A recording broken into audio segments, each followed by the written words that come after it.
Number 8. Marissa Devault. In January of 2009, Marissa Devault took out a $500,000 life insurance policy on her husband, Dale Harrell.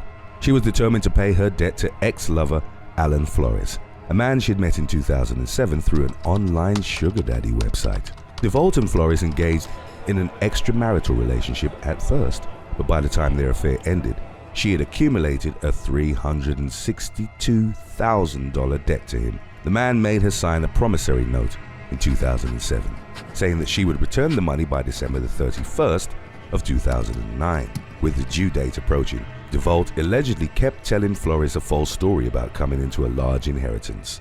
The man became suspicious and reportedly began documenting her claims, fearing she would harm him to get rid of the debt. He also documented his ex-girlfriend sending him the insurance and telling him she planned to have her husband killed. On January the 14th of 2009, as Devault's husband was sleeping in the bedroom of their home in Maricopa County, Arizona, she entered the room holding a claw hammer. She walked up to the bed and began striking Harrell in the head with it, causing critical injuries to his skull. He was taken to the hospital, and the woman initially told the police he'd been attacked by an unknown intruder. However, she later changed her story and confessed to beating Harrell, claiming her husband had been abusing her and that she'd acted in self-defense. She was arrested on the same night of the attack on charges of aggravated assault, but was later released on bail. On February the 9th of 2009, Harrell died and Devault was charged with first-degree murder. Police then searched Flores' home and found illegal adult films on his computer, along with relevant evidence to prosecute Devault. The ex-boyfriend was given limited immunity in exchange for his testimony, which would aid in her conviction. On April the 30th of 2014, the woman was found guilty of killing her husband to collect his life insurance policy and sentenced to life in prison. Number 7. Giselle Gonzaga. On December the 7th of 2019, Giselle Gonzaga ordered a rideshare vehicle to get from California to Nevada and visit her ex-girlfriend, Alexa Incandela. Gonzaga had told her a day before that she was planning a surprise, but Incandela told her she wasn't welcome. When the former arrived, she found that the door was locked. Determined to enter, Gonzaga broke into the house through a sliding door in the back and went upstairs to Incandela's bedroom. She and her new love interest, Travis Smith, were lying in bed when Gonzaga entered the room. Enraged at the sight of her ex-girlfriend and her new boyfriend, Gonzaga began attacking her. Smith tried to intervene, but Gonzaga grabbed a pair of tweezers, stabbing him and Incandela with them. The attack continued until Smith was able to drag her outside, but Gonzaga then managed to break into the house a second time and continued her onslaught. She choked Smith unconscious and stomped on his forehead, hard enough to leave a footprint and cause head trauma. The woman eventually left the house after destroying numerous belongings of her ex-girlfriends. Incandela called 911 and responding officers found Smith suffering from head injuries and puncture wounds. Incandela had also suffered lacerations in the attack. Shortly after, Gonzaga was found in close proximity to her ex-girlfriend's house and was arrested. While Incandela was treated at the scene, Smith subsequently died at the hospital. In March of 2021, Giselle Gonzaga was found guilty on charges of voluntary manslaughter and battery, with the use of a deadly weapon leading to substantial bodily hurt, and sentenced to 3 to 10 years in prison. Number 6. Melanie IEM. In the early hours of November the 17th of 2016, James Barry, a man in his early 20s, was found fatally wounded on his bed at his parents' home in Loxahatchee, Florida. His mother's boyfriend, Guy Hand, was awoken to the sound of Barry screaming and rushed in to see what was happening, only to find him lying in a pool of his own blood. He had been stabbed repeatedly, and the attacker had already fled the scene. Hand attempted CPR and called for help, but in spite of his efforts, Barry died before paramedics arrived. Within the course of 3 days, the police arrested the victim's 20-year-old ex-girlfriend, Melanie IEM. Investigators learned that Barry had recently broken up with IEM through a text message, after a relationship that had lasted for roughly 2 years. Shortly after being taken into custody, IEM confessed to a detective she'd stabbed Barry with a butter knife in a fit of rage, angered by his decision to end the relationship via text. When asked how many times she'd struck her ex-boyfriend with the knife, she replied by saying, "I don't know, it's not like I counted." Even though the confession was recorded, IEM pleaded not guilty to second-degree murder during the trial. Moreover, her defense lawyers casted suspicion on Guy Hand, the boyfriend of Barry's mother, because he'd moved the murder weapon. They managed to create reasonable doubt in the minds of jurors, claiming IEM had gotten into an argument with Hand and that Barry stepped in between them, accidentally getting stabbed by Hand in the process. However, IEM was retried in January 2019 and found guilty of her ex-boyfriend's murder. She was sentenced to 50 years in prison. Number 5. Christina Davia Rodriguez. On March the 5th of 2021, Christina Davia Rodriguez, age 24, went to visit her ex-boyfriend, 29-year-old businessman Paulo Roberto Moraes Teixeira Jr. at his home in Manaus, Brazil. Although they were not in a relationship anymore, Rodriguez was still employed at Moraes' internet installation company, where they'd initially met. She'd been asking her former partner to pay for her breast augmentation surgery, but he had told her the company had to cut costs due to economic strife brought about by the pandemic. They were having an argument about the subject at Moraes' house when things became heated and Rodriguez shot her ex-boyfriend in the back of the head with a .380 caliber handgun. She then walked out, called her mother, and confessed the crime. Rodriguez's mother then spoke with Moraes' brother to let him know about the incident, and they left together for his house. They arrived to find Moraes in critical condition in the kitchen. He was rushed to the hospital where he passed away after 2 days. On March the 8th of 2021, a warrant was issued for Rodriguez's arrest, and she surrendered to the authorities. She admitted to shooting her former partner but claimed she had no intention of killing him. She told investigators Moraes had 2 firearms, one in the house and the other in his car. Rodriguez reported she'd taken the one in the house in case she needed to defend herself and shot him by accident. However, the victim's siblings think the woman had planned everything. Her trial is ongoing. Number 4. Alverna Sher Shiu Pin. On May the 16th of 2020, 32-year-old Wee Jun Shang was at a multi-story car park in Bedok, Singapore, where he abruptly suffered a heart attack leading to his death. Later in the day, Singapore police were alerted to a case of unnatural death, and after doing follow-up investigations for over 6 months, they arrested 38-year-old Alverna Sher Shiu Pin, Shang's ex-girlfriend, in relation to the incident. They suspected the woman, who is the director of City Funeral Singapore and a single mother of 2 girls, had committed an unspecified act that resulted in her ex-boyfriend's death. She was arrested and held on remand for further investigations. On December the 3rd of 2020, Shiu Pin was charged with 1 count of culpable homicide, not constituting murder. According to the charge sheet, the woman had caused the death of Xiang, but court documents didn't disclose any further details about how she could have provoked his death. The information was withheld by the authorities so that others wouldn't copy her modus operandi. It became a subject of debate and speculation online, with one theory entertaining the possibility of formaldehyde poisoning, given her access to it as a funeral director. If proven guilty, Alverna Sher Shiu Pin faces either life sentence or a fine and a 20-year-long prison sentence. Number 3. Anayah Thomas and Laniqua Bird. On September the 1st of 2020, Natika Lanier, age 27, and her girlfriend traveled to Lanier's ex-girlfriend's home in Cocoa, Florida, to confront her about a social media post. As she was exiting her vehicle and entering the apartment complex where 21-year-old Anayah Thomas lived, Lanier went live on social media to stream the ensuing confrontation. She found her ex-girlfriend with her new partner, 19-year-old Laniqua Bird, and the encounter quickly became heated. Thomas told Bird to shoot Lanier, and soon enough gunfire erupted. Natika Lanier was reportedly shot 9 times as she was streaming live on social media. Multiple people in the area who'd heard the gunshots called 911, and police arrived at the scene, where they found Lanier unresponsive. They attempted to render aid until paramedics arrived, and she was later pronounced dead at the hospital. Thomas and Bird were arrested that day after officers held multiple witness interviews and reviewed the video evidence. The 2 are facing charges of second-degree murder. Number 2. Shaina Hubers.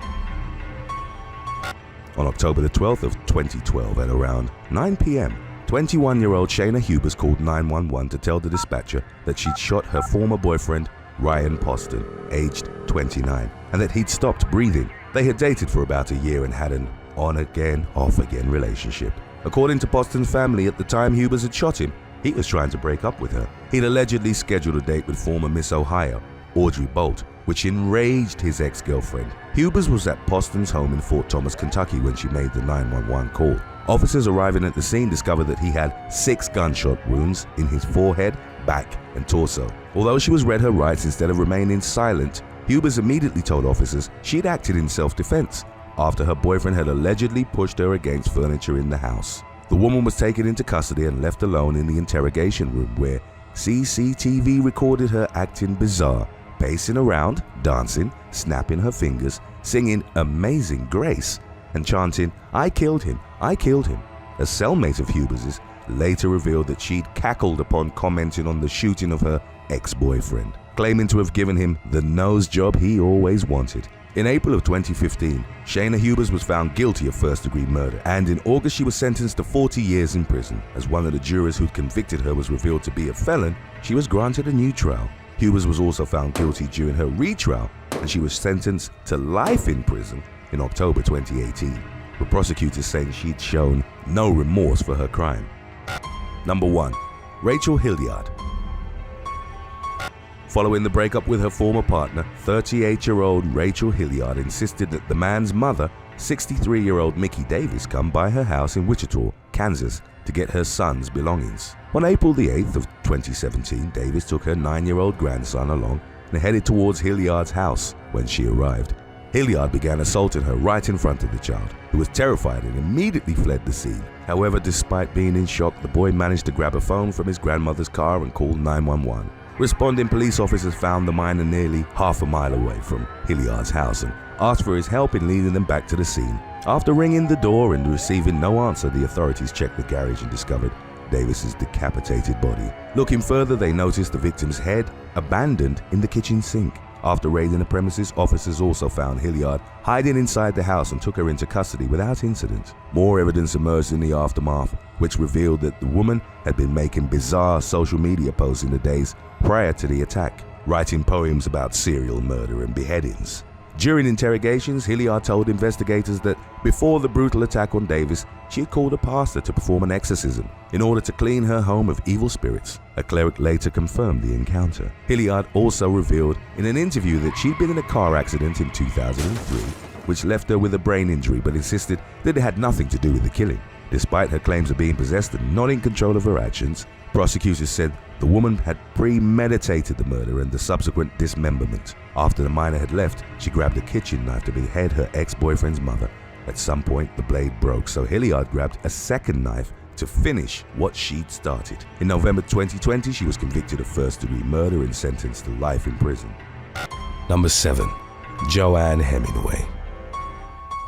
In June of 2017, an argument between two neighbors in Hull, England, escalated to physical violence before ending in murder. There had been a history of bad blood between Angela Burkett, a woman in her early 50s, and 39-year-old Joanne Hemingway, both of whom lived on the same road. Burkett, who'd struggled with substance abuse, reportedly regarded herself as the Queen of Beverly Road and, by some reports, resented Hemingway as a potential challenger to her self-given title. Earlier in the day, on June the 29th, the latter had gotten the best of Burkett in a fight witnessed by several other neighbors. Burkett then exacted her revenge, aided by her partner, Glenn Foster. The pair were armed with knives, and Foster also carried a baseball bat as they charged Hemingway. She used a scaffolding pole to try and fend off her attackers, but the skirmish ended with her being stabbed through the chest. She succumbed to the wound, and the authorities initially charged Foster with the murder, a narrative that Burkett was willing to support. When the man wrote to her asking her to reveal the truth of how the altercation had unfolded, she refused to do so. However, in the massive investigation that followed, the authorities concluded that Burkett had dealt the killing blow in what multiple media outlets would describe as a revenge killing. A judge at Hull Crown Court told Burkett it was absurd for her defense to claim that someone else had stabbed Hemingway, while also describing the victim as a much-loved daughter, sister, and mother. Burkett was sentenced to life in prison with parole available after a minimum of 20 years. In April of 2020, while serving her sentence, Burkett passed away after suffering from pneumonia after contracting COVID-19, with reports indicating that she'd refused to take precautionary measures, even though her health was already vulnerable due to hepatitis C. Number 6. Dylan Harrison. In October of 2021, an officer with the Alamo Police Department in Georgia was killed during his first day on the job in a vengeful shooting perpetrated by a man whose friend he'd recently arrested. On the evening of October the 8th, Officer Dylan Harrison stopped an unnamed suspect for a traffic violation in the parking lot of a Circle K across from the police station. The suspect refused to identify himself and a physical struggle ensued in which the officer used his taser on him. The suspect was then arrested and booked into Wheeler County Jail. Upon hearing about the incident, an associate of his, 43-year-old Damian Luke Anthony Ferguson, staked out the police station. At around 1 a.m. on October the 9th, he allegedly ambushed and gunned down Harrison in front of the building. He was survived by a wife and a 6-month-old daughter, and was the first Alamo officer to have been killed in the line of duty. After a brief search, the state of Georgia's SWAT team apprehended Ferguson, and an investigation into the alleged cop killer is ongoing. A man from the Northern Moor area of Manchester was brutally assaulted on June the 4th of 2020 following a series of events that was set in motion after he'd pushed a teenager off his bike. The incident was pieced together by the authorities from surveillance footage and witness testimonies. At some point, 3 teenagers had cycled very close to 23-year-old David Allen. As he was walking on the pavement, Allen reached out and pushed the one nearest to him, causing him to fall off his bike before continuing towards a Tesco Express. The teenager's mother, who'd presumably been informed of the incident in the meantime, then pulled up in front of the Tesco in a Nissan Juke and confronted Allen. He started walking away from her, but she followed him and flagged down a van driven by 30-year-old Aidan Matthews, an acquaintance of hers, telling him that Allen had hit her son. An altercation ensued between the two men in which punches were exchanged that left Matthews with a bloodied face. The latter drove off and picked up his friend, 33-year-old Joseph Stott, from a nearby address. Together they tracked Allen down and proceeded to viciously beat him. Matthews struck him repeatedly with a large metal torch and Stott forcefully kicked him multiple times as he lay on the ground. The pair then left him in the street and fled the scene, colliding with another car. As they drove away, Allen succumbed to his extensive injuries the following day. One of the strikes had caused his skull to rotate so violently that the right artery inside the lower part of his skull near to the brainstem was torn and caused him to immediately lose consciousness. There were 18 separate areas of bruising to his head, as well as internal bruising within the scalp, forehead, face, chin, and jaw. Matthews and Stott were sentenced to life in prison with a minimum of 18 and 16 years served, respectively. Number 3. Roy Jaggers. In August of 2021, a Las Vegas man was viciously tortured for hours before being executed and abandoned in the Nevada desert. 27-year-old Roy Jaggers sometimes babysat for neighbor Heather Pate, also 27. She came to believe that Jaggers had hurt her son, although the claim has been disputed by the man's parents, and he didn't have a criminal history. A former contractor, he'd had to rely on side work as a result of the pandemic. Instead of reporting her suspicions to the authorities, Pate put together a gruesome revenge plot with the help of then-boyfriend Kevin Dent and former boyfriend Brad Menn, both in their late 30s. On August the 1st, she lured Jaggers to her home, where he was confronted, then attacked by her and Dent. According to reports from the sheriff's office, Jaggers was handcuffed and thrown into Pate's car, after which the couple drove to meet up with Menn in the unincorporated town of Pahrump. The trio took Jaggers to a remote desert area where they spent hours, assaulting him with weapons that included an axe, a baton, and knives, as well as a blowtorch. His tormentors then drove Jaggers about 25 miles to Cathedral Canyon, where they stripped him of his clothes and forced him to walk off a cliff. Afterwards, he was shot multiple times. His body was found later in the day, and Pate, as the last person to have been seen with him, became a person of interest. She and Dent were arrested after the police searched their homes. Menn was taken into custody as well, and he ultimately produced the murder weapon. The trio was charged with murder, kidnapping, battery with substantial bodily harm, and conspiracy to commit murder. Their trials are ongoing, but prosecutors stated an intention of seeking the death penalty for men who had acted as the trigger man. Number 2. Emma Robinson. In October of 2021, 2 brothers were convicted of attempted murder for firing a shotgun at a woman in Westerhope, Newcastle, England. On October the 3rd of the previous year, at about 10 p.m, Emma Robinson was cooking cottage pie in her kitchen. As she was facing the microwave, the window behind her suddenly shattered, and she felt something strike her in the back, arm, and the side of her face. It would later be determined that what Robinson had experienced was the impact of a shotgun blast. She survived, but her body was peppered with buckshot. Brothers Thomas and James Lee, both in their 20s, would be identified as suspects in the shooting's aftermath. Local authorities investigated the matter and reported that they'd opened fire on the home out of revenge because they'd been involved in an argument with Robinson's son. Roughly 26 hours after shooting her, the Lees fired a shotgun at their cousin, Jordan King, with whom they'd also been embroiled in a dispute. He also survived, and the shooters were found guilty of attempting to wound him with intent. The prosecutor, who'd successfully argued for attempted murder in Robinson's case, pointed out that given the circumstances, the Lee brothers would have undoubtedly noticed that there was someone in the kitchen. Number 1. Denise Negroski. A middle-aged woman was sentenced to 10 years in prison in October of 2015 for attempting to hire a hitman to kill 3 people. 52-year-old Denise Negroski's daughter had been in a relationship with an abusive man who'd reportedly caused her to suffer a miscarriage while she was pregnant with twins. Negroski began searching for someone to make the ex-boyfriend, as well as those close to him, pay for the physical and emotional anguish her daughter had experienced. The vengeance plot involved hiring someone to kill her daughter's ex along with his sister and her boyfriend. An intelligence division of the NYPD discovered that Negroski was looking for a hitman and informed New Jersey law enforcement. An undercover detective for the State Police Violent Organized Crime Control South Bureau posed as the prospective assassin and met with Negroski at the Phillipsburg Mall in Lopatcon on November the 21st of 2014. The woman said that she wanted her daughter's ex-boyfriend to be burned alive and told that she was the one responsible for it. The man's sister and her partner were each to be shot twice in the head, with the execution method described by Negroski as once for each twin. Since she couldn't provide the gunman with a firearm, she settled for him bashing their brains in and setting the house where they lived together ablaze. She then gave him $500. On their second meeting, which occurred a few days later, she provided the undercover detective with photos of the victim, a map to their home, and an additional $500. Negroski was arrested shortly after leaving the meeting, but had the authorities not intercepted the murder-for-hire plot, 3 people would have most likely lost their lives. Number 8. Jan Popel. On November the 16th of 2018, police and firefighters in Vancouver responded to an accident on the Barnett Highway where the driver, 31-year-old Jan Popel, had crashed a rented SUV into a streetlight. First responders used specialized power tools to extract the unconscious man from the wreck.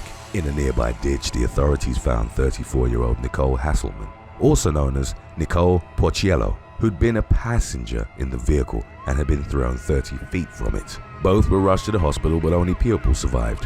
While her injuries were consistent with the crash, medics also found 47 stab wounds on Porciello's body. She and Popel had been dating on and off again for roughly 7 years, but weren't together at the time of the accident. Throughout their relationship, Popel had been abusive towards Porciello and jealous of everyone to whom she got close. His possessive hold on her was evident to others, as in spite of how she was treated, Porciello kept giving Popel second chances. However, 9 days before the car accident, the mother of one once again ended their relationship as she'd begun seeing another man. Chilling evidence emerged in the ensuing investigation, which would reveal Popel as a calculated killer who'd staged the car accident to cover his tracks. On the 16th, while her 10-year-old was at hockey practice, the ex-boyfriend picked Porciello up in the rental. At some point during the ride, Popel pulled out 2 kitchen knives and began stabbing her. Then, as she was gasping for air, he took out his cell phone and recorded a video of them, which was later recovered by the authorities. In a last desperate attempt at saving herself, Porciello could be heard telling Popel that she loved him. The ex-boyfriend showed no mercy or remorse and kept blaming her for the attack. Then, while she was bleeding out in the car, Popel drove back to his home where for 2 hours he sent various emails and did some online shopping.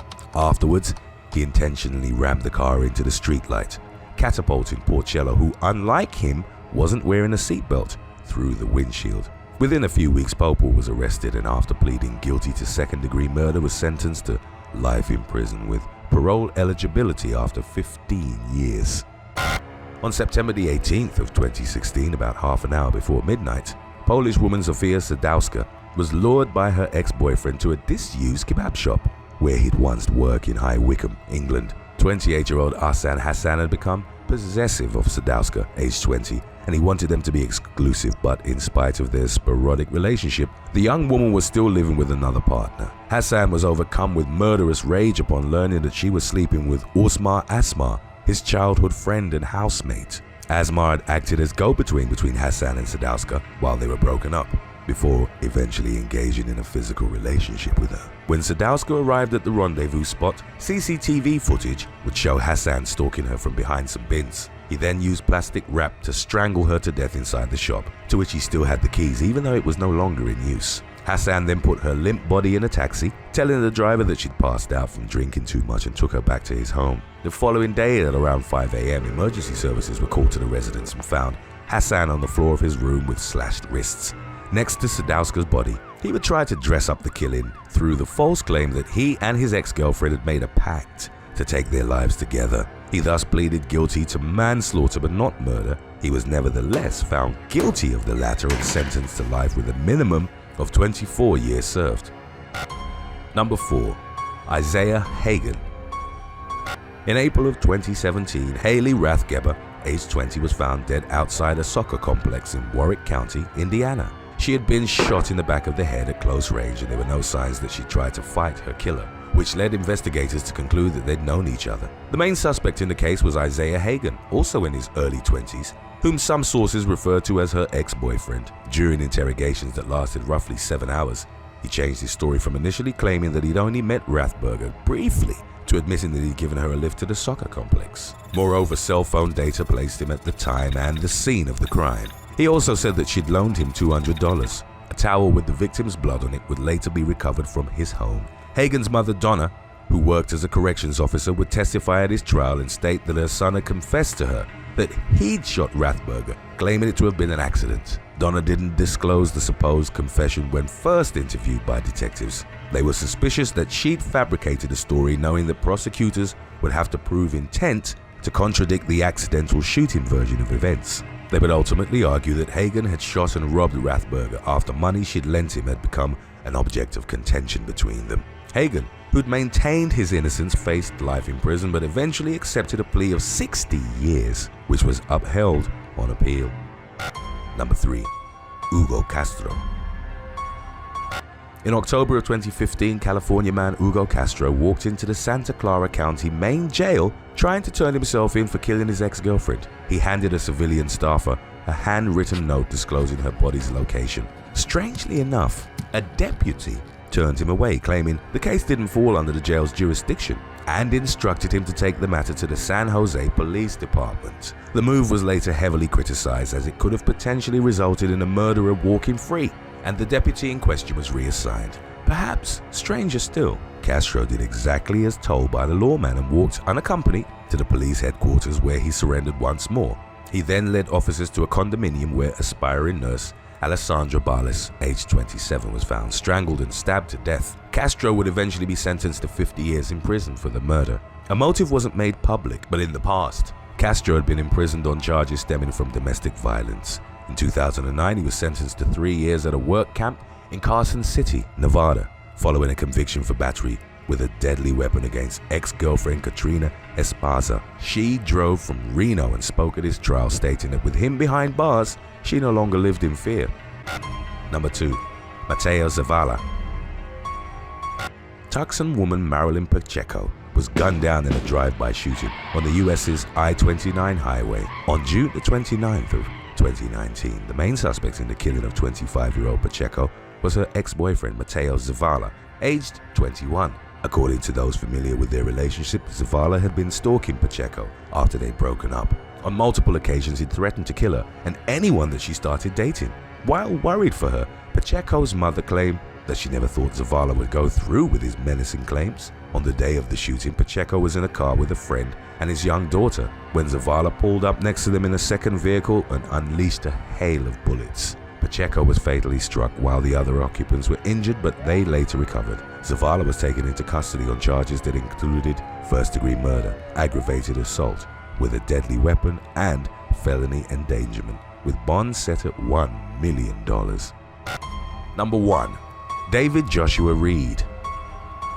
In December of 2020, Texas man David Joshua Reed, age 41, killed his ex-girlfriend and her boyfriend by ramming his propane-filled pickup truck into their RV. 23-year-old Shelby Duarte had told Reed that she was pregnant with his child, but that she wasn't going to leave her boyfriend, Timothy Nelson, who, like Reed, was also in his early 40s. Reed was unable to come to grips with her decision and loaded the front seat of his Dodge with propane tanks. He'd hoped that by smashing the pickup into the camper shared by Duarte and Nelson, he'd trigger an explosion and blow himself up in the process as well. Moments before, he sent a chilling message to his ex-girlfriend's phone which read, "You reap what you sow. I will see you in hell." He then smashed his vehicle into the RV, and while it didn't generate the blast he'd expected, the high-speed impact was devastating. Duarte and Nelson were knocked over 65 feet from the camper and struck the front of a house. The latter died at the scene while Duarte was lifted to a local hospital where she too ultimately passed away from her catastrophic injuries.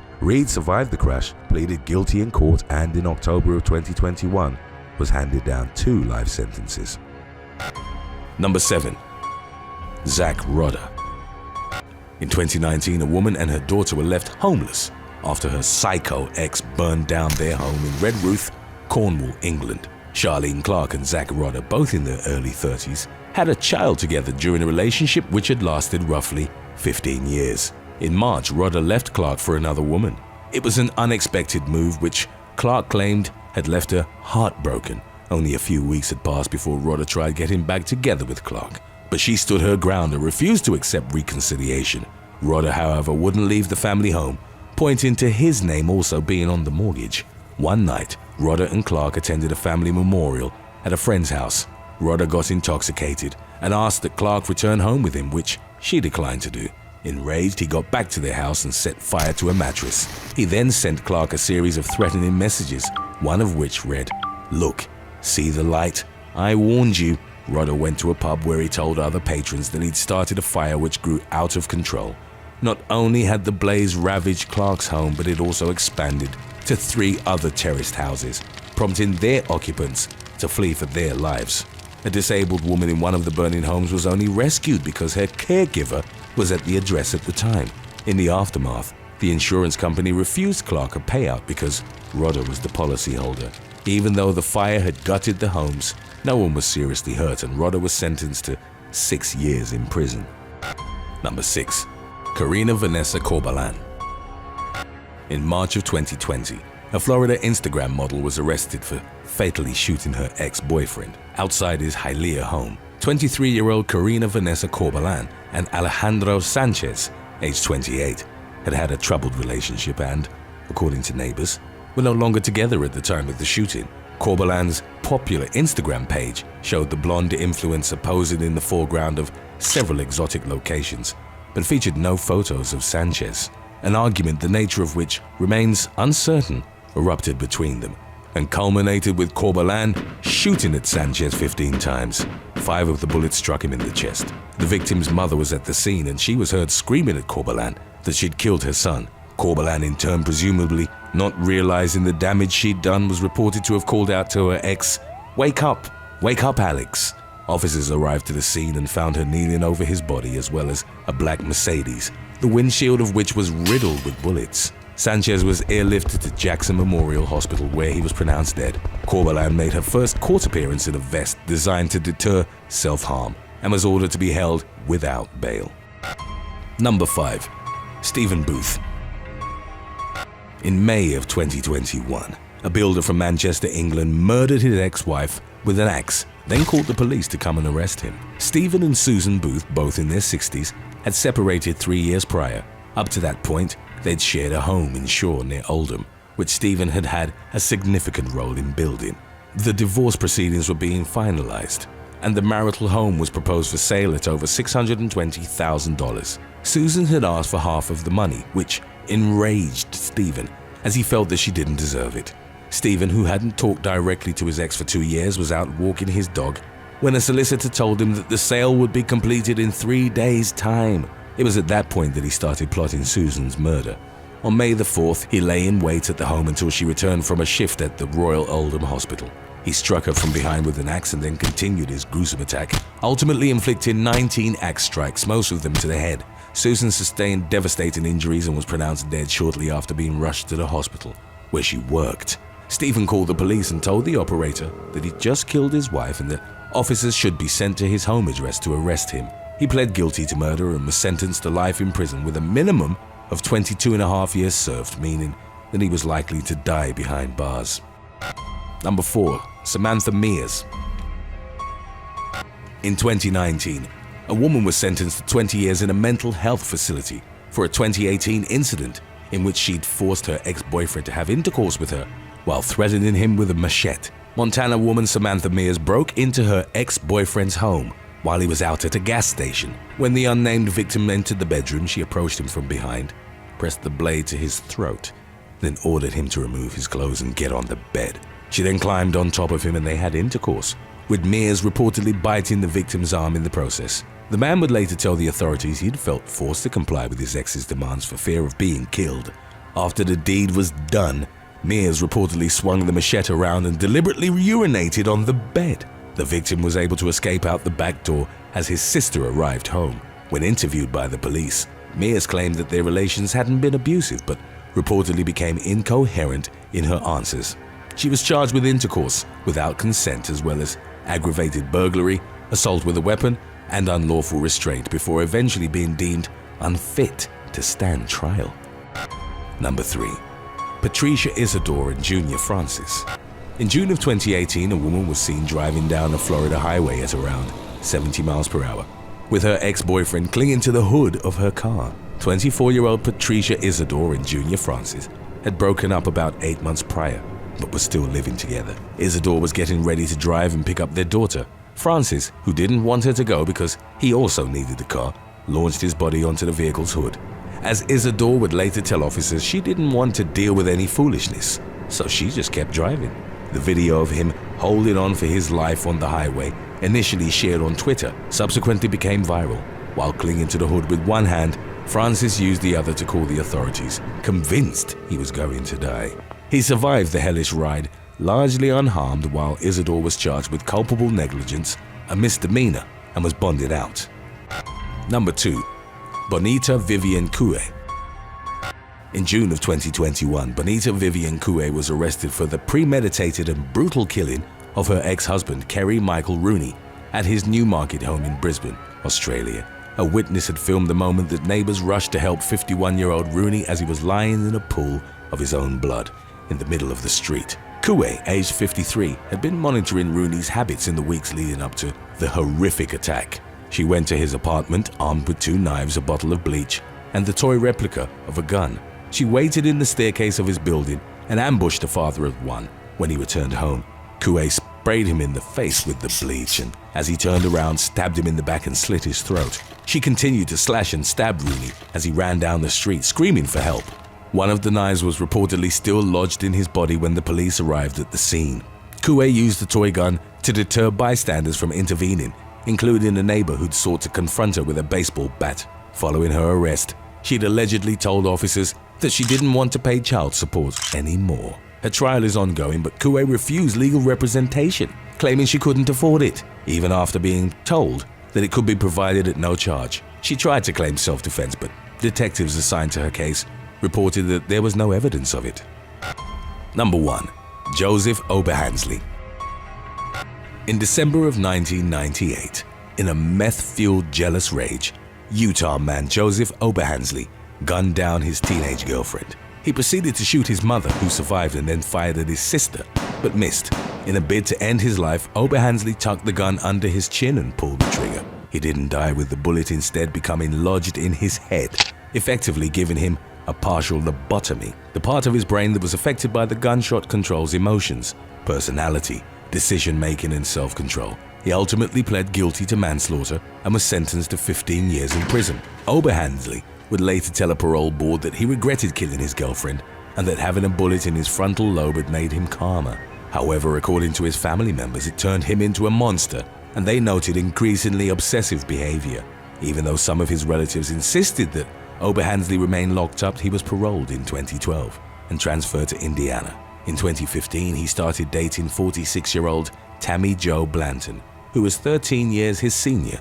Oberhansley was vague about his past, but Blanton eventually learned the truth, which, in the context of his controlling behavior, caused her to fear him. She ended their relationship and asked her father to change the locks of her home.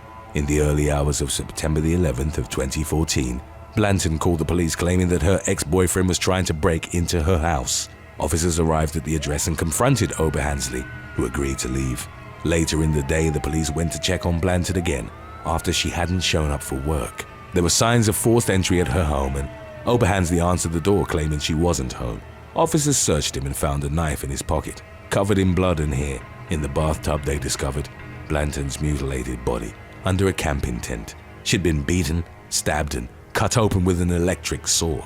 Parts of her lungs, heart, and brain had been extracted and cooked in a skillet. Oberhansley admitted to officers at the scene that he'd killed and eaten part of his ex, but subsequently changed his story, claiming he was being framed by two intruders. He made a series of bizarre statements, which included him being able to hear Blanton's thoughts and complained of a tingling in his head, telling interviewing officers, "I'm like electrifying right now." Oberhansley was ultimately sentenced to life in prison without the possibility of parole. Number 9. Frances Hall. 53-year-old Texas woman Frances Hall was sentenced to 2 years in jail for killing her husband, Bill, after discovering his years-long affair with a woman by the name of Bonnie Contreras. Bill, aged 50, had a history of cheating on Frances throughout their entire marriage, yet she'd reportedly always forgiven him. In 2010, Bill began yet another affair with 34-year-old Contreras and hid it from his wife for 3 years. When Bill allegedly began to lose interest in Contreras in October of 2013, she threatened to tell Frances about their relationship. She started harassing the woman with text messages and even sent explicit photos and videos of her having intimate relations with her husband. A few weeks after Frances had found out about the affair, she kicked Bill out of their home. However, the very next day she saw the man riding his motorcycle down the road, while Contreras followed behind in her car. Frances was angry and later maintained that she wanted to confront Contreras to tell her that she could have her husband, but to leave her and her children out of it. She followed them down the road, but the resulting chain of events ended with Bill fatally crashing his motorcycle. Contreras and Frances had different accounts of what happened in the incident. The former alleged that Frances intentionally sideswiped her husband, causing him to crash, while the latter claimed that it was an accident. She stated that at some point Bill had gotten behind both their cars and that Contreras intentionally braked hard, causing her to do the same, which didn't give Bill enough time to slow down. He wasn't wearing a helmet and suffered massive blunt force trauma to the head. Bill was rushed to the hospital but was unable to recover from his injuries. In September of 2016, Frances was found guilty of murder and aggravated assault with a deadly weapon and was released in September of 2018. Number 8. Monica Forey.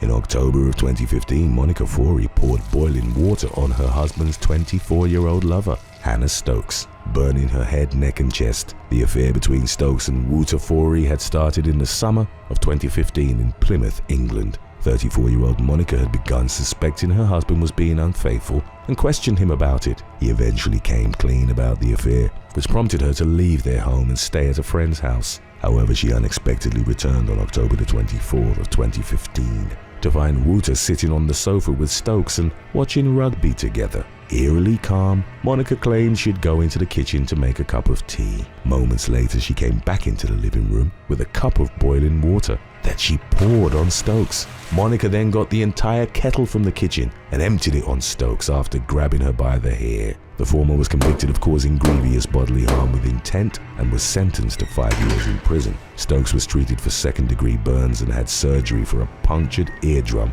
in her right ear, but ultimately lost 25% of her hearing. Number 7. Jang Jun. In June of 2018, Jang Jun was attacked by a furious, unnamed woman with fish sauce and chili after allegedly having an affair with her husband. The scorned spouse showed up to 30-year-old Jun's beauty shop with a group of women and dragged her by her hair into the street. With the help of her companions, The angry woman stripped Jun of her clothes and poured fish sauce all over her body, followed by extra hot chili powder. A witness told the police that the women were screaming curse words at Jun during the assault that left her with serious cuts on her face and neck, as well as burns from the chili powder. By the time law enforcement had arrived, the group of women had already fled the scene, leaving Jun in the middle of the street. She was rushed to the hospital where she was treated for her injuries. For the attack, the scorned woman would have faced charges of humiliating another person, intentionally inflicting injury, and causing public disorder. Police encouraged Jun to make an official complaint, but she refused to identify her aggressor because she feared the consequences of doing so. Number 6. Kashina Mika. On Valentine's Day 2017 in Miami, Florida, Kashina Mika ran over her husband's mistress, Ashley Weatherspoon, after catching them together. Mordika's 32-year-old husband, Marco Mack, was in a long-time love triangle with both women. When she saw the pair together on the night, she confronted them and a fight broke out between her and Weatherspoon. It culminated with Mordika getting back in her car and plowing into the mistress. Weatherspoon's leg was severed in an instant, but Mordika kept driving and left the scene. Weatherspoon was rushed to the hospital where she ultimately had her leg amputated. Mordika was later arrested and charged with attempted second-degree murder and leaving the scene of an accident. Although he hadn't been involved in the attack, Mack was also arrested on outstanding warrants for grand theft and burglary. Number 5. Natalia Crsko.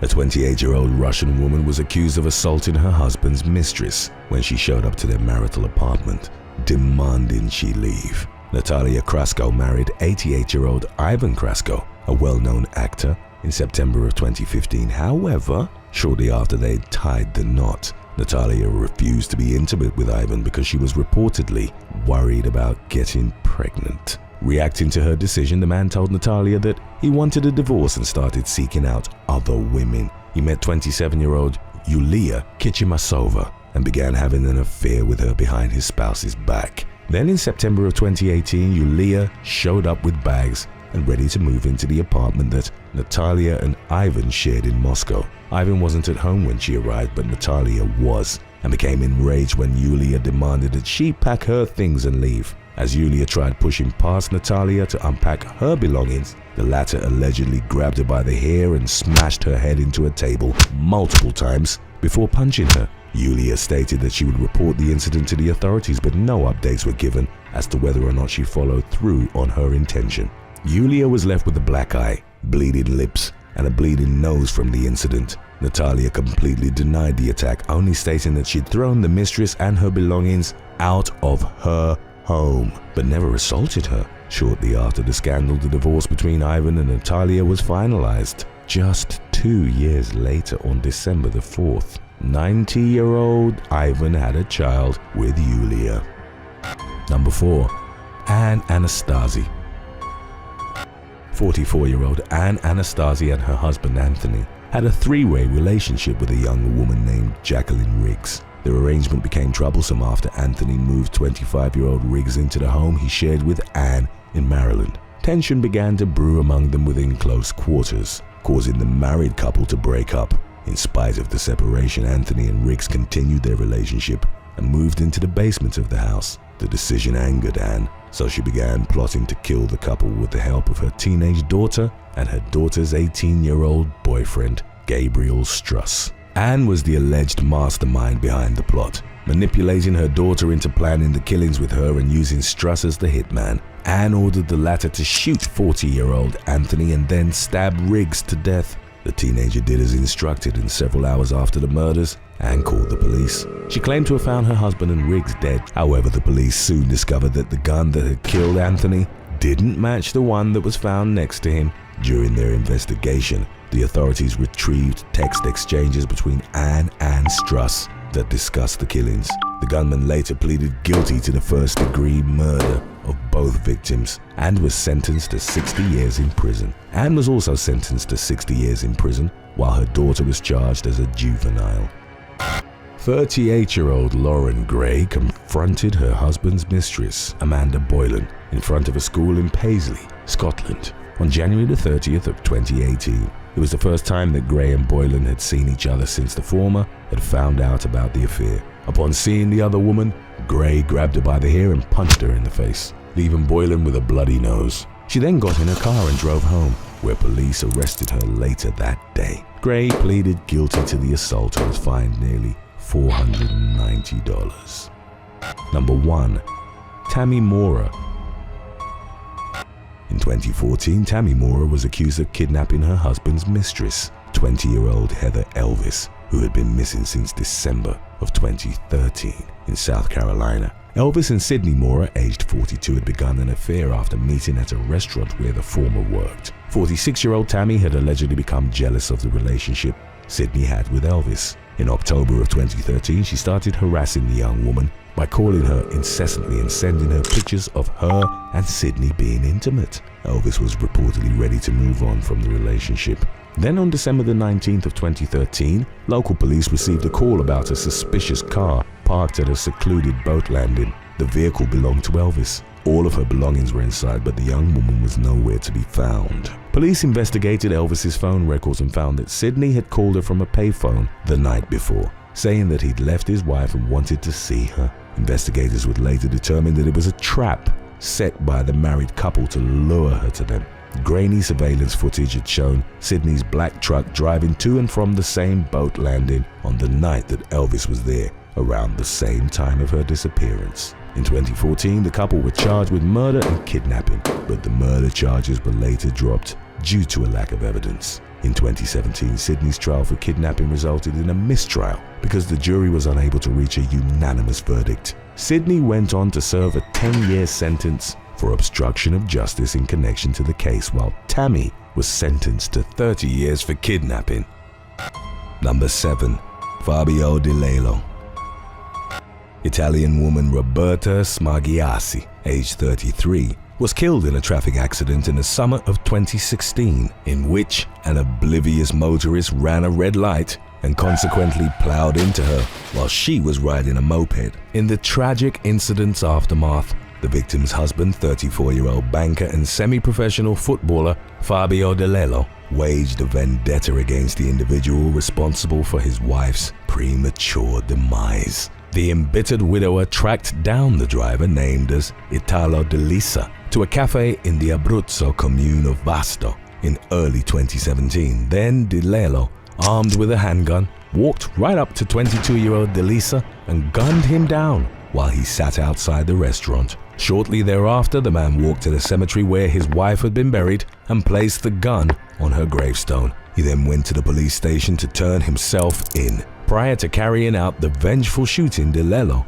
had reportedly changed his Facebook profile picture to a screenshot from the 2000 film Gladiator. The specific photograph DELELO chose came from the scene in which Russell Crowe, portraying the character Maximus, delivered the famous line, "Father to a murdered son, husband to a murdered wife, and I will have my vengeance in this life or the next." During the case's court proceedings, the defense team argued that although DeLisia had been charged with manslaughter in connection to the fatal vehicle crash, DELELO feared that he wouldn't be properly brought to justice and thus took the law into his own hands. Prosecutors labeled the shooting a tragedy within a tragedy and called for DELELO to be sent to prison for the rest of his life. In March of 2017, however, the man was ultimately sentenced to 30 years in prison.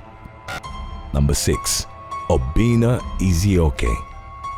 In the early morning hours of September the 15th of 2016, confessed drug dealer Obina Izioke snuck into a North London residence belonging to 53-year-old Annie IOK. It was subsequently reported that Izioke had been involved in a long-running feud with another member of Ikofo's family. However, in a tragic instance of mistaken identity, the mother of 9 and her nephew, Bervul Kalikaka Ikofo, were fatally shot by Izioke, who then fled the scene in a black Vauxhall Mariva. The career criminal ultimately faced criminal charges in connection to the double murder and, after standing trial 5 separate times, was finally convicted in October of 2020. Although Izioke outright denied having any involvement In the Okofo's killings, the police reportedly reviewed CCTV footage in which he was shown fleeing the scene of the crime in the vehicle registered to him. Following his conviction, IOK was sentenced to a minimum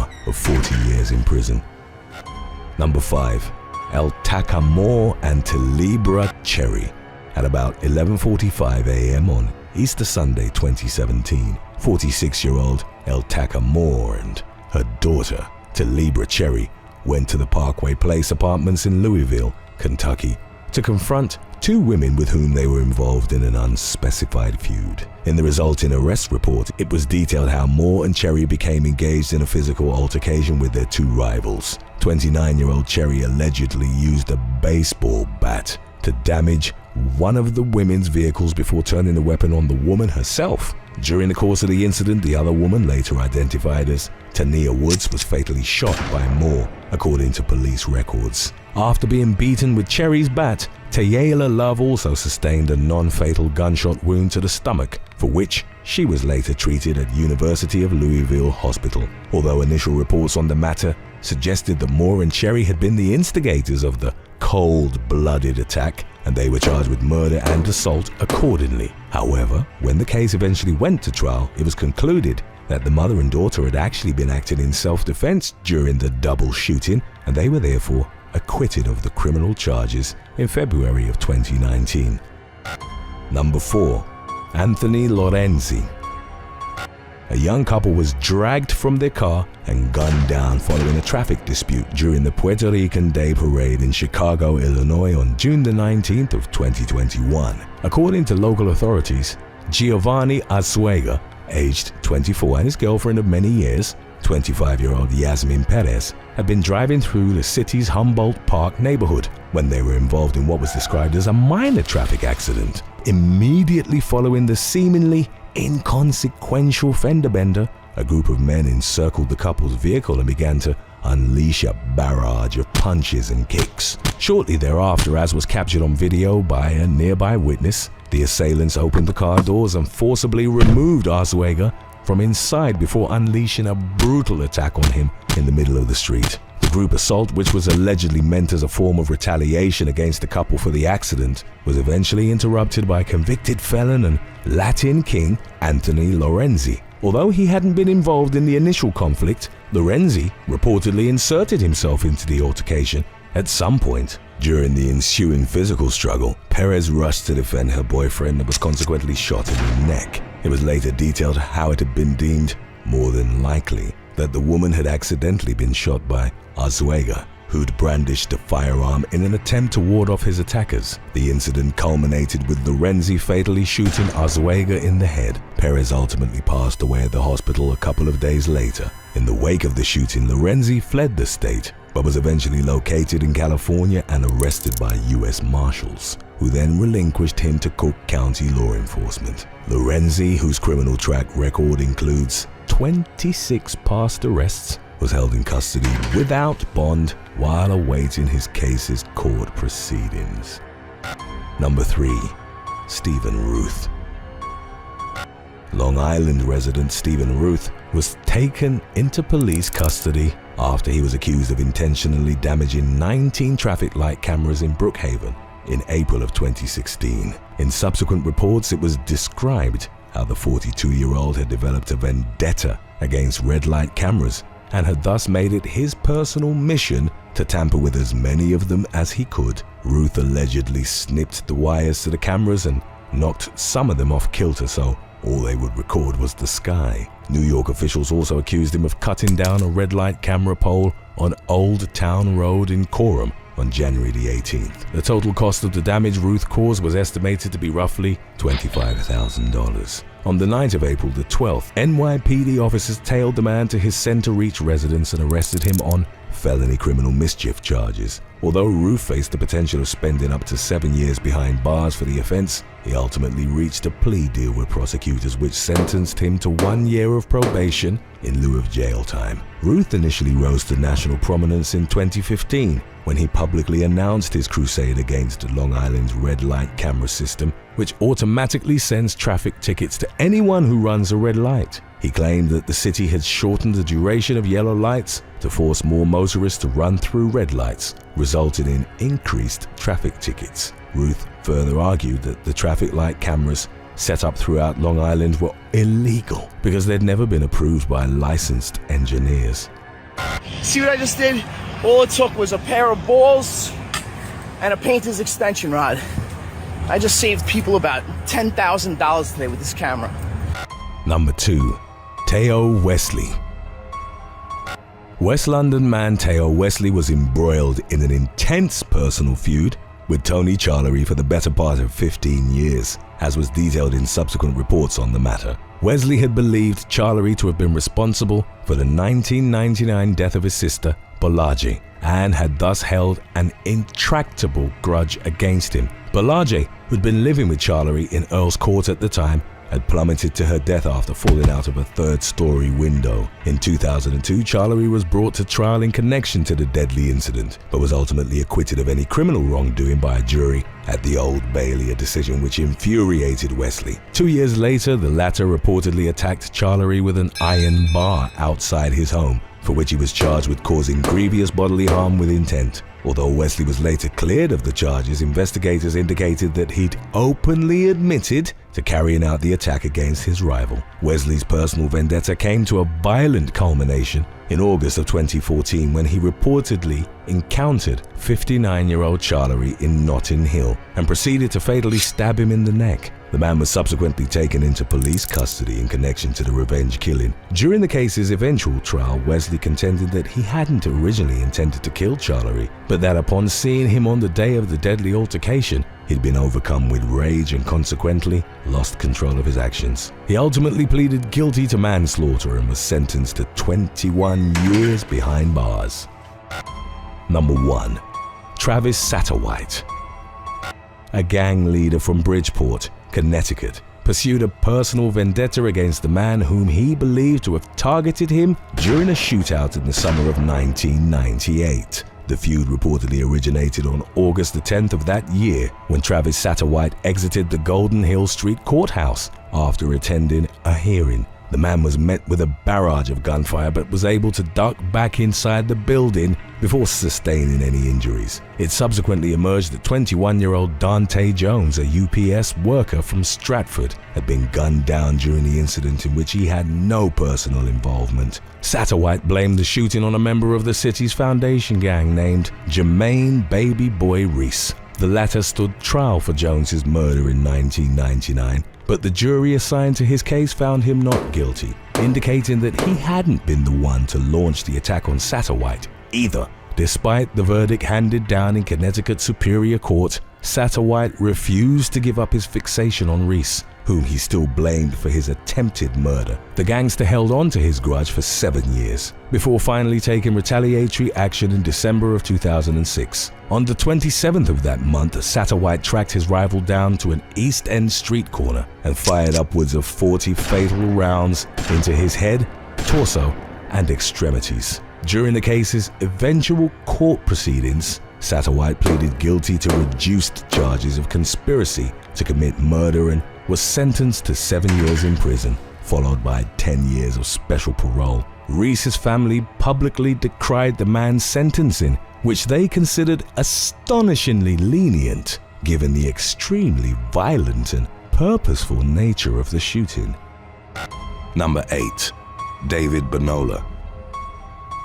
On April the 16th of 2022, human remains were found stuffed in a hockey bag on the side of the road in the Forest Hills neighborhood of Queens, New York City. Investigators followed up on a blood trail, and the victim was identified as Hungarian national Orsolia Gal, a 51-year-old mother of 2. The lack of forced entry into her home led law enforcement to believe that Gal knew her killer. A note on her refrigerator read, "Get a new handyman," and it proved vital in the police eventually identifying the suspect as 44-year-old David Bonola. He and the married woman had had an on-again, off-again affair, lasting for about 2 years. During that time, Bonola, a Mexican immigrant living in the US illegally, had done handiwork around Gal's home. 4 days after the woman's brutal murder, the police stopped Bonola near the crime scene and took him into custody. Upon speaking to detectives, he reportedly made several incriminating statements before eventually giving a confession. Bonita told law enforcement that Gal had been seeing other men and that he felt she'd used him. He also reported that he wanted payback as he thought she'd given him HIV. As an argument about the end of their relationship escalated, Gal asked him to leave, but he refused, at which point she allegedly threatened him with a knife. Bonita took the knife from her, slashed her throat, and inflicted close to 60 other wounds. He then placed her lifeless body in her son's duffel bag and abandoned it in the neighborhood. Less than a mile from her home, he was charged with second-degree murder, burglary, concealment of a human corpse, and tampering with physical evidence. Number 7. Elizabeth Lena James. On August the 15th of 2018, law enforcement in Lawrence, South Carolina, responded to reports of animal cruelty at a property on Lisbon Road. They arrived to find a mastiff mix named Champ, who was severely emaciated and covered in maggots, at the home of 30-year-old Elizabeth Lena James. The dog was roughly 60 pounds underweight and too weak to stand on his own. He'd belonged to James's ex-boyfriend, following the breakup in a twisted act of revenge. James kept Champ chained up and for months refused to feed him, even though she kept giving food to her own dogs. The woman was arrested for animal cruelty and booked at the Lawrence County Detention Center on a $15,000 bond. Champ was placed with Rescue Dogs Rock NYC and began recovering, with his progress updated through a Facebook page called Justice for Champ. For her horrific treatment of the dog, James was sentenced to 90 days in jail. Number 6. Candice Nicole Jones and Edward Brannon Barry, both aged 32, pleaded guilty in a Texas court to a revenge killing in April of 2019. The victim, Texas woman Emily Hacker, had been found buried in a burned-out shallow grave about 10 days since her disappearance in January of 2017. Prior to her murder, she'd been stopped by the police on a traffic violation, and a search of her truck produced a loaded handgun. According to an affidavit, 34-year-old Hacker told the police that the weapon belonged to Jones, and the latter subsequently planned to murder her in revenge. She elicited Barry's help, as well as that of 3 other people who'd subsequently be indicted. Hacker's cause of death was listed as blunt force trauma. The suspects put her body in a zippered bag and moved it to Lyons, about 40 miles from her home in Rockdale, where they buried it and then burned the shallow grave's contents in an effort to destroy the evidence. As of subsequent information pertaining to the case, Jones and Barry were each sentenced to 50 years in prison, following a plea deal in which they waived their right to appeal. Their accomplices, Ashley Yvonne Wesson-Zawadsky, John Wayne Stewart, and Kevin Cormier, pleaded guilty to lesser charges. The latter was given the most lenient sentence of probation for 10 years after admitting that he'd helped move Hacker's body. Number 5. Hannah Star Issa. In late September of 2022, law enforcement in Cypress, California, received reports that a pedestrian had been struck by a vehicle near a local park. They arrived to find the body of 43-year-old Luis Anthony, a father of 5. Earlier that evening, a confrontation had occurred between him and 20-year-old Hannah Star Issa, which the young woman had recorded on her cell phone. She accused him of trying to run over a cat in the street. They argued for some time before Issa got back inside her vehicle. She then made a 3-point turn and barreled towards Anthony, filming the entire incident in what the authorities would describe as her exhibiting a complete disregard for human life. The young woman hit Anthony with her car. He was thrown onto her windshield and flipped over her vehicle several times before landing on the street and dying on impact. Issa was taken into custody on murder charges, with her bond set at $1 million and her arraignment scheduled for October the 13th. Number 4. Abdul Abu Mahmoud. In the early hours of Good Friday 2017, a hitman kicked open the front door of a home in Glenfield in Sydney's southwest. He shot teenager Braden Dillon in the head as he was sleeping in his bed, and he later passed away. 3 months later, local authorities arrested Conrad Craig, a member of the Brothers for Life street gang, and charged him with murder, but he refused to reveal his motive. In January of 2019, while in detention at Lithgow Jail, 29-year-old Craig started cutting his face and arms with a pair of scissors in a bid to get the attention of a detective working on Dylan's case. He asked to be moved from his current prison and revealed not only that he'd been responsible for the killing, but also that it had been a form of gangland retribution. Craig told investigators that he'd been hired and paid $20,000 for the hit on Dylan by a man named Abdul Abu Mahmoud. The latter had picked him up from Cessnock prison when he was released on an unrelated charge and provided him with a weapon and ammunition. Dylan's older brother, Joshua, had been charged with fatally stabbing Abu Mahmoud's nephew, Adam, in a Panania street fight in 2016. He was eventually found not guilty on grounds of self-defense, but while he was in custody, Abu Mahmoud contracted Craig to attack his innocent younger brother as retribution. Craig described the fatal outcome of the revenge plot as a kneecapping gone wrong and was sentenced to at least 40 years in prison in the aftermath. Abu Mahmoud, who sported tattoos that read "Revenge is a dish best served cold" and "Eye for an eye" on his legs, was found guilty of murder in September of 2020 and faced a sentence of life in prison. Number 3. Andrew Hall and Cheyenne Blaylock.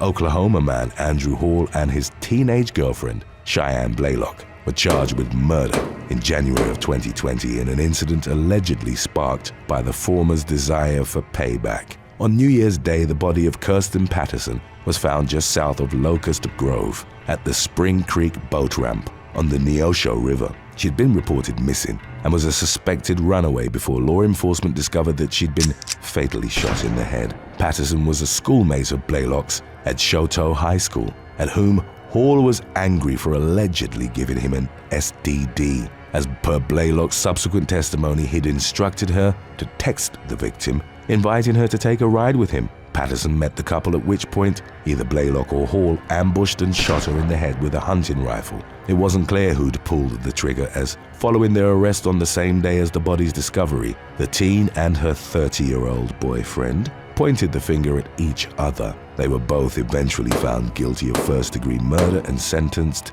to life without parole. Number 2. Fabio DELELO. 33-year-old Italian woman Roberta Smargiassi was killed in a car crash in 2016 after a man had run a red light and crashed into her scooter with his Fiat. 22-year-old Italo DeLisa faced manslaughter charges in connection to the incident. In the aftermath, Smargiassi's husband, Fabio DELELO, fell into a deep depression and reportedly felt like he couldn't trust Italy's dysfunctional courts to prosecute DeLisa. He left a clue of what was to come on Facebook when he changed his cover photo to one showing Maximus Decimus Meridius, Russell Crowe's character in the Gladiator film. A former general in command of Roman legions, the character fell into slavery and became a gladiator while seeking vengeance for the killing of his wife and daughter. 34-year-old DELELO, a baker and semi-professional soccer player, tracked DeLisa down outside a cafe in Vasto on January the 1st of 2017. He brandished a 9mm handgun and fatally shot him 3 times as payback for running over his wife. DELELO then went to Smargiassi's grave and placed the weapon on it. As the police were called to the cemetery, they took the man into custody and charged him with murder. Prosecutors described the incident as a tragedy within a tragedy, while DeLelo's lawyer told a media outlet he never imagined he was planning a vendetta. He stated that his client had no experience in handling firearms, but did note that he was in a very fragile psychological state. For the brazen revenge killing, DeLelo was eventually sentenced to 30 years in prison. Number 1. Emma Pressler. On August the 6th of 2021, residents in the Houston suburb of Kingwood were alerted by the sound of an explosion. In the moments that followed, couple Carissa Lindros and Devin Graham ran out of their home, both engulfed in flames. A neighbor would later tell the police that 33-year-old Graham no longer had any clothes and his skin was peeling off. As he was screaming his lungs out, he suffered burns to 90% of his body and passed away a few days later. His girlfriend, 26-year-old Lindros, was left in critical condition with burns covering 70% of her body, but she ultimately survived. A white female was seen leaving the scene of the fire in a 4-door sedan, and she'd later be identified as 19-year-old Emma Pressler. Before dying Graham revealed that she'd broken into their home and set both him and Lindros ablaze using gasoline.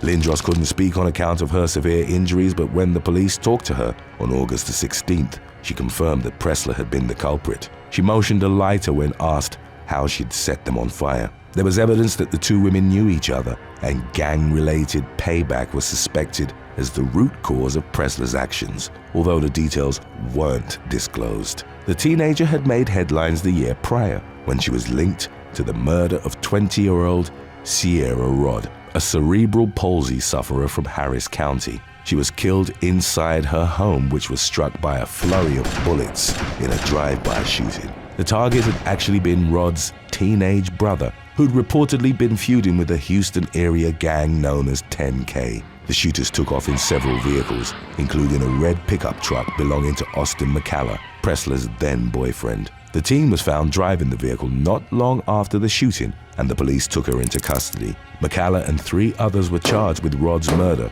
but Pressler was released as prosecutors failed to convince a judge there was probable cause for her to be charged.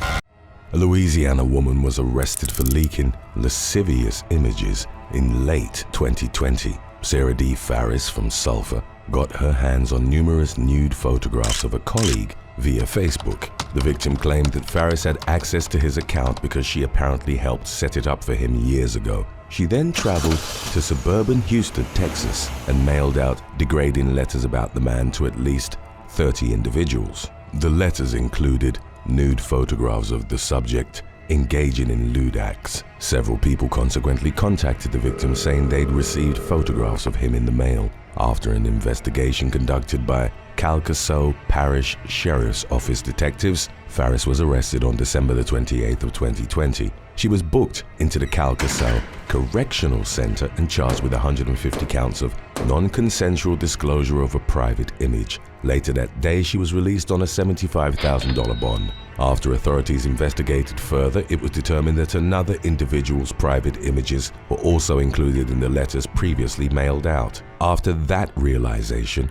Farris was rearrested on January the 14th of 2021 and charged with an additional 30 counts of non-consensual disclosure of a private image. Subsequent information indicated that she was released on a $15,000 bond. Farris is said to have been acting in revenge, but it is unclear what she was taking revenge for. Number 8. Nathan Joseph Quidetto. In apparent retaliation over a drug deal, a Pennsylvania woman was fatally shot in the early hours of July the 20th of 2020. 52-year-old Tracy Marie Squibb was asleep with her husband, Thomas, in their Derry Township home on Pandora Road. According to Thomas, his wife woke up at around 4 a.m. thinking she'd been bitten by something. Thomas then saw her bleeding from her upper chest and called 911. Tracy was taken to Excella Health Latrobe Hospital, where she succumbed to what turned out to be a gunshot wound. With the public's assistance, law enforcement identified the suspect as Nathan Joseph Quidetto. The 20-year-old was picked up on July the 22nd. He admitted to firing rounds in the direction of the Squibbs' residence. Quidetto was then booked into the Westmoreland County Prison without bond on charges of criminal homicide, discharging a firearm into an occupied structure, carrying a firearm without a license, and reckless endangerment. State Police spokesman Trooper Steve Limani said that the motive for the shooting had nothing to do with the victim. Limani added that Quidetto was trying to scare somebody because of a botched drug transaction and had fired at the completely wrong residence. On March the 21st of 2023, Quidetto pleaded guilty to third-degree murder and reckless endangerment. He was handed a 16 to 42-year sentence as part of a plea deal with prosecutors. Number 7. Candice Nicole Jones. 34-year-old Texas woman Emily Hacker was reported missing on January the 20th of 2017. 8 days later, her body was found in a shallow grave in the Lyons area. A day prior to her disappearance, Hacker was driving in Rockdale with Candice Nicole Jones when their vehicle was stopped by police on a traffic violation. Law enforcement conducted a search on her truck, during the course of which a loaded handgun was found. Hacker told police that Jones was the owner of the gun. Jones was then charged with unlawful possession of a firearm by a felon. Jones was mad at Hacker for what he considered snitching and decided he would extract revenge. When evening came, Jones and Hacker were in a Rockdale home together with Edward Barry, John Stewart, and Ashley Zawadzka. Jones grabbed hold of Hacker, held her hair down and started hitting her in the face with several tools. All the while, Barry, Stewart, and Zawadzka were aiding Jones. Hacker ultimately died from the beating. Her body was placed in a bag which Stewart later buried. The following day, Stewart returned to the location and set Hacker's body and other evidence on fire. A witness later came upon the burn site, found the body, and called authorities. Jones, Barry, Stewart, and Zawadzka were arrested and later indicted on capital murder charges. Authorities determined that Devon Cormier had also been involved in the crime. Cormier was taken into custody on a charge of tampering with evidence. On the morning of April the 11th of 2019, Jones and Barry, both aged 32, pleaded guilty to murder and were later sentenced to 50 years in prison. In December of 2019, 37-year-old Stewart and 24-year-old Zawadzka pleaded guilty to aggravated assault with a deadly weapon. For their cooperation in the investigation, they were handed an 18-year and 15-year sentence respectively. Cormier was later sentenced to 10 years of probation after pleading guilty to tampering with physical evidence with intent to impair. Number 6. Serena Wolf. 24-year-old New York woman Serena Wolf left a $5,000 tip at a Florida restaurant on June the 27th of 2019 as a way of trying to get back at her boyfriend. Wolf and her boyfriend Michael Crane were vacationing in Clearwater when an argument flared because the former wanted a flight home to New York that she wanted Crane to pay for. Crane declined and placed a hold on his credit card.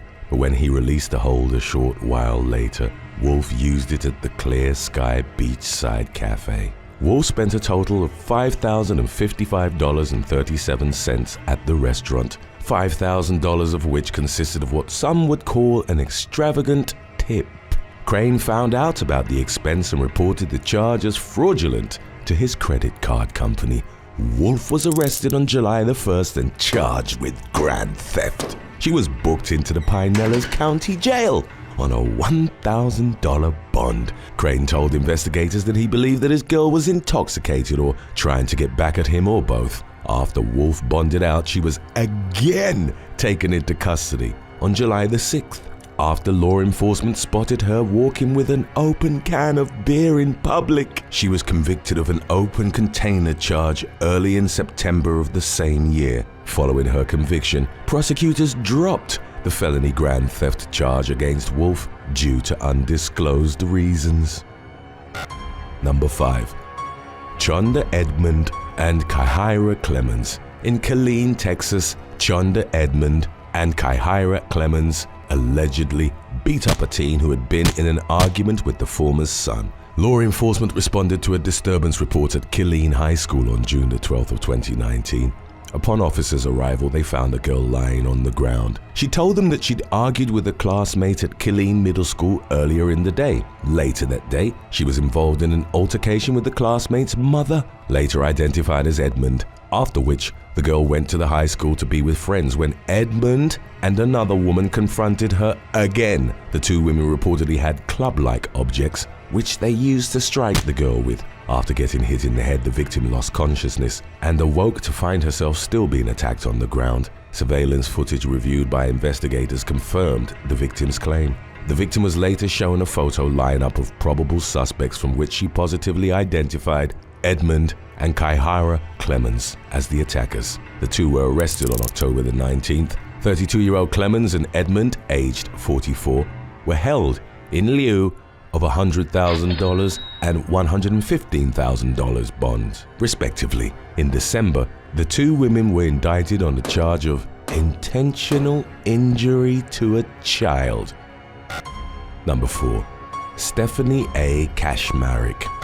In March of 2016, an Illinois woman was arrested in West Suburban Riverside for violating a statute also known as the revenge porn law. On March the 5th, a 34-year-old woman whose name wasn't identified told police that a former friend had posted inappropriate pictures of her online without her permission. She also provided investigators with a voicemail message that said millions of such photos were circulating in the public. Investigators recovered photos, voicemails, and other electronic evidence that pointed to 38-year-old Stephanie A. Kaczmarek from Plainfield. They also learned that the photos in which the victim was topless had been emailed to several people, including the victim's family. According to police, Kaczmarek had known the victim since grade school, but their lifelong friendship had soured over dating issues. Kaczmarek was charged with 1 count of non-consensual dissemination of private sexual images and arrested on March the 16th. Number 3. James Foy and Michael Foy. 19-year-old James Foy and 22-year-old Michael Foy, both from Seaforth, England, were jailed for killing a man in a revenge shooting that had nothing to do with him. Shortly after 10 p.m. on April the 7th of 2020, a brick was thrown through the window of the Foy's residence, where their mother was home alone at the time. The mother, 46-year-old Joyce Smith, immediately called her sons. According to Merseyside police, the brothers wrongly believed that 20-year-old Michael Rainsford had been involved in the incident, so they targeted him for revenge. At around 11 p.m., the brothers traveled to Rainsford's residence on an electric bike. Upon their arrival at the residence on Harrington Road in Litherland, Michael waited outside the address while James climbed over the garden gate with a loaded gun. James then shot Rainsford twice through a window. The first bullet hit him in the back and the second caught him as he tried to flee. Emergency medical services arrived at the harrowing scene and attempted to resuscitate the victim, but 20 minutes later, Rainsford was pronounced dead. Following an investigation, inculpatory evidence determined that James and Michael were at the scene during the crime. The brothers were then arrested on suspicion of murder. Their mother, their uncle, 39-year-old Craig Johnson, and a neighbor, 48-year-old Andrea Saunderson, were later arrested on suspicion of perverting the course of justice. Smith allegedly damaged her phone and SIM card. Johnson stored the bike used by the brothers, and Saunderson stored clothes used by the brothers. Following a trial, all were found guilty and were given their respective sentences in March of 2021. James was found guilty of murder and possession of a firearm and sentenced to life in prison with a minimum of 28 years. Michael was also found guilty of murder, was handed a life sentence with a minimum of 30 years. Smith, Johnson, and Saunderson were all found guilty of perverting the course of justice. They were sentenced to 2.5 years, 3 years, and 18 months in prison respectively. Additionally, Saunderson's sentence was suspended for 2 years and she was given a rehabilitation order. Number 2. Hilda Nordhoek.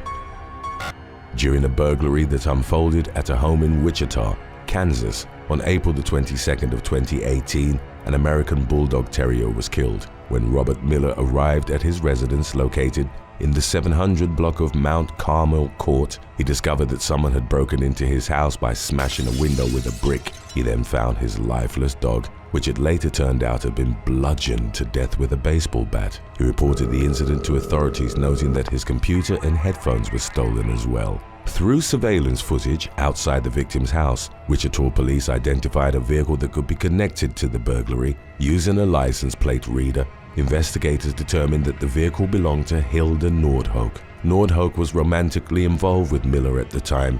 Because Miller was seeing another woman as well, Nordhoek became angry and killed his dog for it. The 30-year-old suspect was arrested on February the 7th of 2019.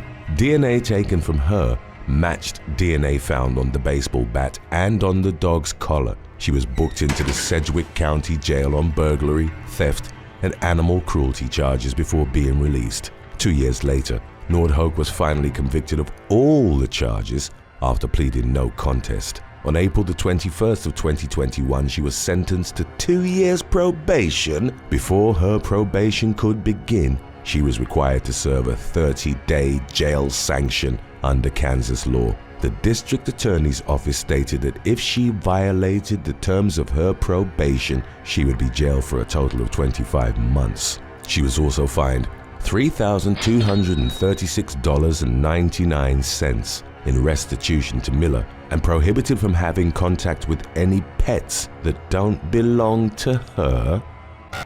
Number 1. Luis Sixto Lopez. During the course of a confrontation regarding the death of his teenage daughter, 52-year-old California man Luis Sixto Lopez shot another man at a home in Newark in late 2022. A few months before, on the night of October the 3rd, Lopez's daughter Danielle and her teen boyfriend were traveling together when they got into an argument. Danielle got out of the car and was later hit by several vehicles while walking on Interstate 680 in San Jose, killing her. Danielle's grieving father blamed her boyfriend. 2 months later, he went to the boyfriend's Newark home carrying a gun. He approached the boy's father, 40-year-old Reynaldo Cantu, asking where his son was. Lopez added that Cantu's son was responsible for his daughter's death. The grieving father then pulled the trigger, hitting Cantu twice and killing him. The entire ordeal was recorded by a Ring doorbell camera on the property. Lopez was arrested the day after the shooting and was booked into the Santa Rita jail in Dublin on a murder with a gun enhancement charge. As of the latest updates, he was held without bail, awaiting his pre-trial hearing. Number 7. David Bonola. On April the 16th of 2022, human remains were found stuffed in a hockey bag on the side of the road in the Forest Hills neighborhood of Queens, New York City. Investigators followed up on a blood trail, and the victim was identified as Hungarian national Orsolya Gal, a 51-year-old mother of 2. The lack of forced entry into her home led law enforcement to believe that Gal knew her killer. A note on her refrigerator read, "Get a new handyman," and it proved vital in the police eventually identifying the suspect as 44-year-old David Bonola. He and the married woman had had an on-again, off-again affair, lasting for about 2 years. During that time, Bonola, a Mexican immigrant living in the US illegally, had done handiwork around Gal's home. 4 days after the woman's brutal murder, the police stopped Bonola near the crime scene and took him into custody. Upon speaking to detectives, he reportedly made several incriminating statements before eventually giving a confession. Bonola told law enforcement that Gal had been seeing other men and that he felt she'd used him. He also reported that he wanted payback as he thought she'd given him HIV. As an argument about the end of their relationship escalated, Gal asked him to leave, but he refused, at which point she allegedly threatened him with a knife. Bonola took the knife from her, slashed her throat, and inflicted close to 60 other wounds. He then placed her lifeless body in her son's duffel bag and abandoned it in the neighborhood. Less than a mile from her home, he was charged with second-degree murder, burglary, concealment of a human corpse, and tampering with physical evidence. Number 6. Elizabeth Lena James.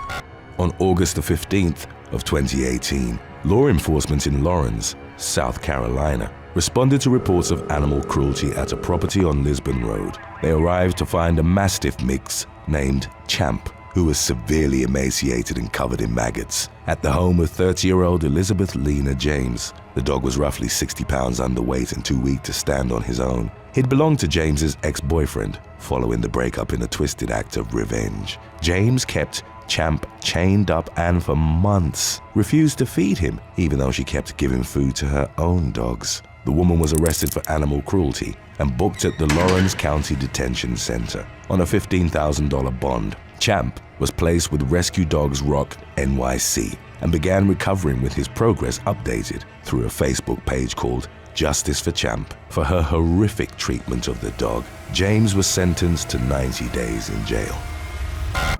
Thanks for watching. Would you rather kill someone who stole your iPhone or forgive your daughter's killer? Let us know in the comments section below.